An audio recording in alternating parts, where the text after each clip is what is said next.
Welcome to the Swag and Jazzy channel. Welcome. So today we're going to be talking about the synthesizer. We're going to be talking about the trials and tribulations of the instrument as well as its controversy and criticisms. So stand by.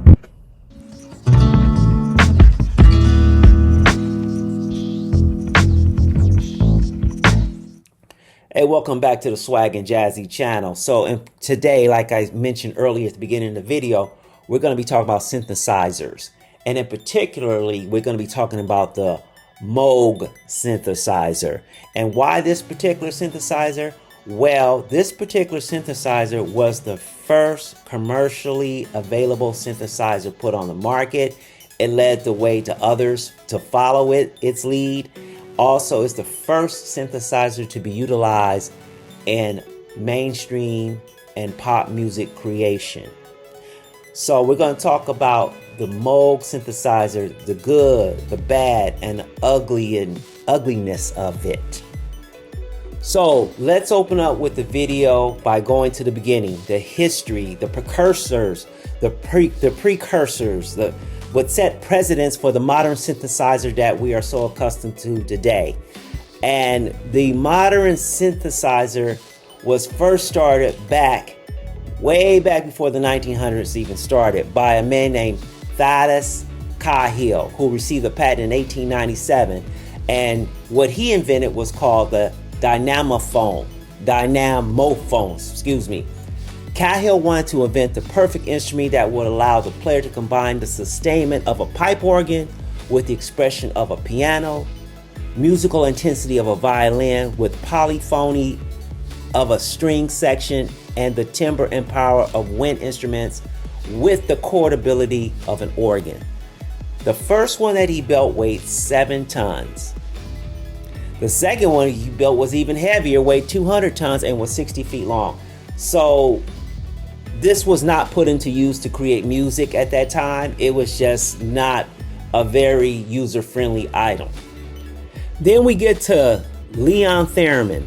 Theremin invented the Theremin in 1928, which was a contact-free synthesizer comprised of electronic oscillators. This item can still be bought and used. Check out this brief video of how this was used.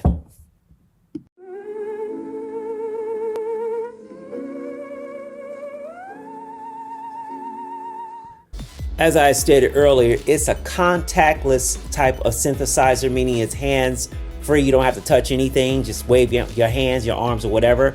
Now, if you're over 50, you should be familiar with this particular sound in old black and white horror and or science fiction movies. In fact, they started using the theremin in Hollywood movies in and around 1940. Notably, the use of the theremin can be heard in these 3 movies here. It's the first known commercial use of a synthesizer. So here comes RCA. RCA Electronics decided they want to try their hand at inventing a synthesizer. Now, funny thing about in my research of doing this video, RCA, I remember as a kid, I used to hear about RCA TVs and electronics all the time. I never knew what RCA stood for. And in doing my research, I finally figured this out. RCA stands for Radio Corporation of America. I never knew that. I just called everything RCA that was electronic, that was made by RCA. But anyway, not trying to get off the subject here. They rivaled with the dynamophone in size and weight when they came out with theirs. So the RCA came out with the RCA Electronic Music Synthesizer Mark I that was invented in 1956. As you can see, it's just as big and bulky as its predecessor, the dynamophone. Look at the size of this thing. I mean, who could use that to make music? Who would want to use it to make music? The thing uses punch cards. Punch cards. If you don't know what I'm talking about, you younger generation that may be listening to this video, you need to Google it. Punch cards. But if you're 40 and above, you know what I'm talking about. RCA also invented the Mark II, and it was just as big. Most musicians weren't coming in for these items. In short, they weren't user-friendly, just like the dynamophone, and it wasn't a commercial success. But when the 60s came about, things became more manageable and more miniaturized. In 1964, the first commercial synthesizer debuted, and it was brought to you by Dr. Robert Moog. His version offered a wide variety of sounds via sine waves, saw waves, square waves, and oscillators. Stuff I know nothing about, but if you do, please put in the comments. It has something that its predecessors didn't have: manageability and more user friendliness towards the musician. Not exactly the most portable item you want to take on tour with you. Most of the time, the item stayed within the confines of the studio. When the Moog synthesizer came about, it was considered avant-garde. It was more accepted and valued by the 60s psychedelic and counterculture scenes.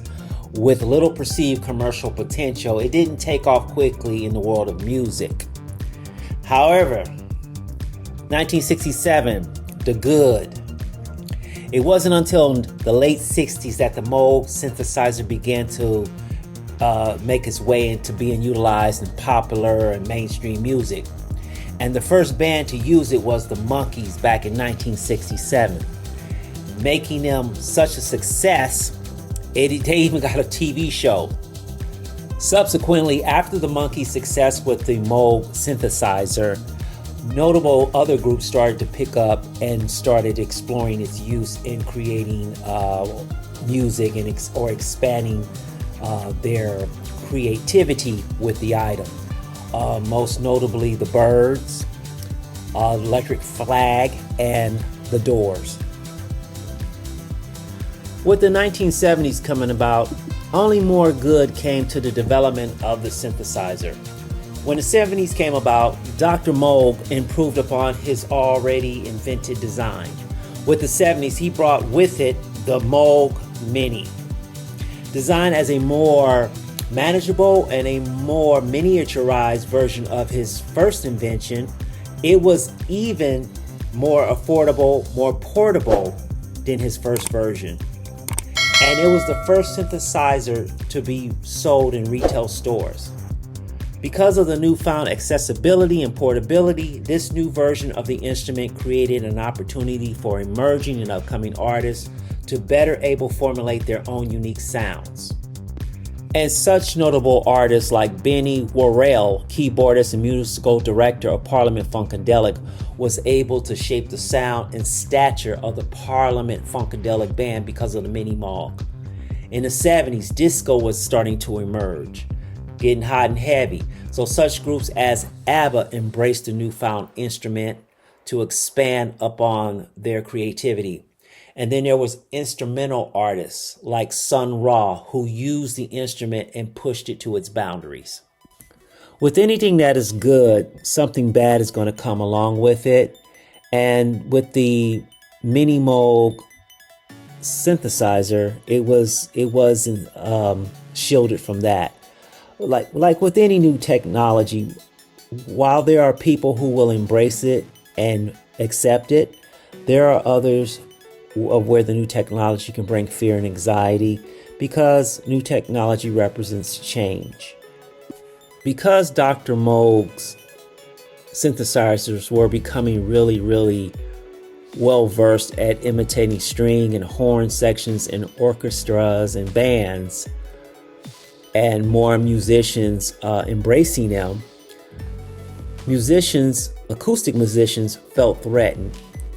So threatened as so they went to their union, which was the American Federation of Musicians. And because they were so in fear of losing their livelihood, the American Federation of Musicians had put a ban for the use of synthesizers in commercial work. And the ban also came in the form of driving a wedge between band members and coming to agreements as to if they should or should not embrace the new synthesizer technology that was devised by Robert Moog. And such a wedge of disagreement occurred with the band Yes, a progressive British rock group that was formed back in the 60s. Tony Kaye was the keyboardist and the pianist of the group, and he was a classically trained pianist. The band wanted to incorporate the synthesizer to expand the band's creation, being that it was a 5-member band. 4 of them wanted it, but one of them was against it, and it was Tony Kaye himself, the keyboardist pianist. He did not want to incorporate the synthesizer as part of his keyboard repertoire, and they all voted him out of the band Yes. Because the group Queen carried such a pride in their musicianship skill and their ability to manipulate the studio, and when it came down to putting together tracks in an album, they made sure to put a disclaimer on their album cover sleeves that said no synthesizers. They made sure that this disclaimer went on their 2nd, 3rd, 4th, and 5th album. They just wanted the world to know that what you're getting from them is pure musicianship skill and studio skill. Despite some of the anti-synthesizer rhetoric, Moog synthesizers still increased in sales and popularity, but it brought along with it other competitors to the market, such as these.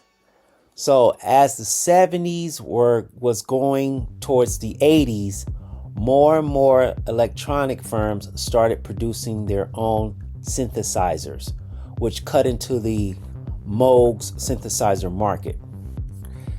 Coming into the 80s, things got a little bit uglier as the synthesizer made development progressions as the early 80s approached. Around that same time during the 80s, the use of the instrument started to affect the acoustic musicians in recording sessions and live music in pop and mainstream music. Their numbers had decreased in usage by 35% because of the advent of the synthesizer coming about and making improvements on it to take the place of acoustic instruments such as horns and strings. And because of such, some bands decreased in member size, such as Cameo here, who started out with its many members in the 70s. I believe they started out with 14 members, and they dwindled down to this many, 3 members, when the 80s came about. But an even more ugly stain was stamped onto the synthesizer in the early 80s. And most notably, this occurred when Barry Manilow actually fired string players that was part of his touring orchestra while touring in the UK and replaced them with synthesizer players. This sparked action with the Musicians Union of the UK to totally ban the use of synthesizers all through the UK from 1982 to 1997. Synthesizer players had to perform in underground clubs and promote shows mostly through word of mouth. The most ugliest part of the chapter of the history of the Moog synthesizer is when the company went into bankruptcy back in 1987. This bankruptcy occurred due to expensive price, competition, supply chain issues, and lawsuits. But we will never deny the fact that Robert Moog, the inventor of the modern synthesizer, will have forged his place in music history. And he has definitely made a great contribution to the way music is created and how it's influenced. So with that being said, I hope you enjoy the channel. Make sure you give the channel a like, subscribe. Please subscribe. I need the subscribers in order for me to keep doing these videos. So if you're interested, I'll be interested in making these videos. But please hit that like button and leave a comment if you have any kind of comments you may want to add to the video that I may have not covered, or questions, or maybe you might want to point out something I did not get accurate. Feel free to put in the comments. I will always read my comments. With that, I want you to take care. I want you to always open your minds to expand on taking on the opportunity to learn new things. And with that, peace and blessings. Take care of yourself.